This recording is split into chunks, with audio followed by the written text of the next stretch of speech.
Коркпой элесиңерби? Коркпосок эмне кылайлы эле? Кайнатып ичесиңерби? Кайнатканда кайнатып ичебиз, кайнатпаганда мына жаш балдар ичип алат да. Тоодон соң жамгыр жааганда эле болду. Сел келет, бар жоктун өлүктөрү келет да, ошо көлгө келип кошулат да.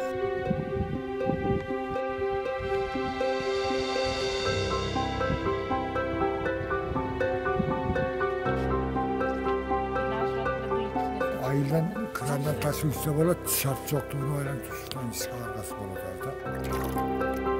Күн бар да.